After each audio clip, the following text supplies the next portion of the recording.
pole pole, hatukuwa na tumaini la kufika mahali hapa tulipo. Imegharimu mkono wako Bwana, na pasipo wewe basi sisi tungesema nini?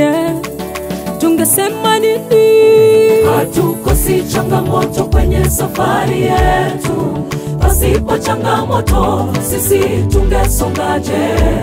Changamoto ni za kututia nguvu tusimame mara, na Mungu hutoa njia ya kutokea toka kwa moto. Waaminifu pitia majaribu, kutishwa na mwovu. Katika wakati huu Mungu huwa yu karibu, mwaminifu, kamwe hatuachi Bwana. Hatukosi